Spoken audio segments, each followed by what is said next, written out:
வணக்கம் மாணவர்களே. 8ஆம் வகுப்பு தமிழ் இயல் 1 கவிதை பேழை. இன்றைய பாடம் ஆழிக்கு இணை.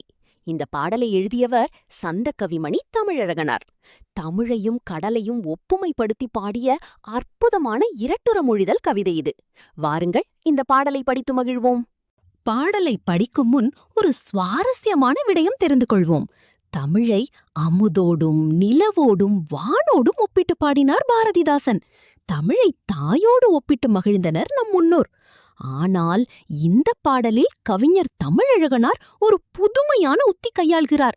இரட்டுற மொழிதல் மூலம் தமிழையும் கடலையும் ஒன்றேன பாடுகிறார்.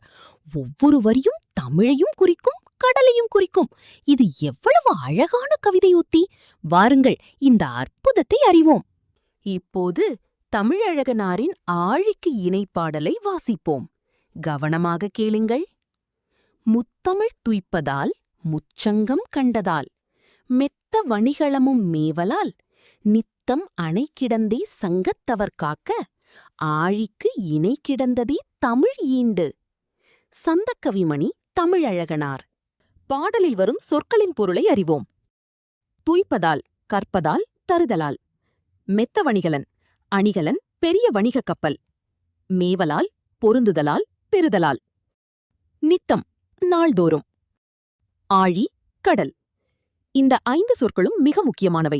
தேர்வில் கேட்கப்படும். நன்றாக நினைவில் வையுங்கள். இப்போது தமிழையும் கடலையும் ஒப்பிட்டு பார்ப்போம்.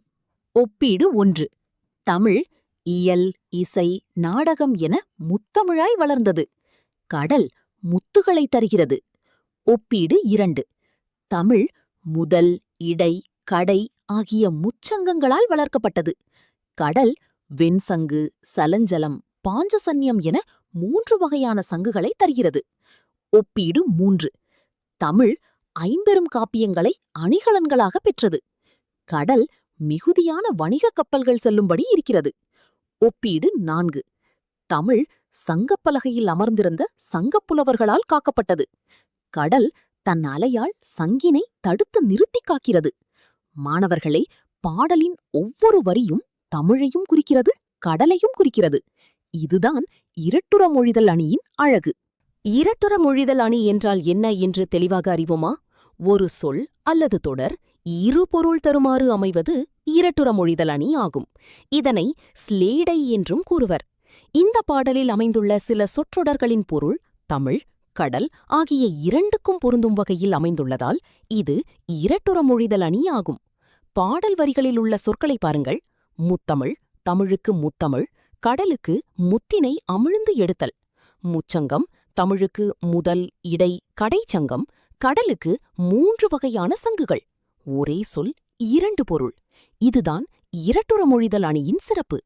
இப்போது இந்த பாடலை எழுதிய தமிழழகனார் பற்றி தெரிந்து கொள்வோம்.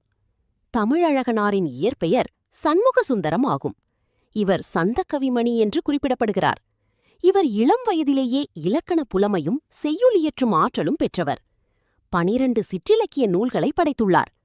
தனிப்பாடல் திரட்டு என்னும் நூலிலிருந்து இப்பாடல் எடுத்தாளப்பட்டுள்ளது. தனிப்பாடல் திரட்டு என்பது புலவர் பலரின் பாடல்களின் தொகுப்பாகும்.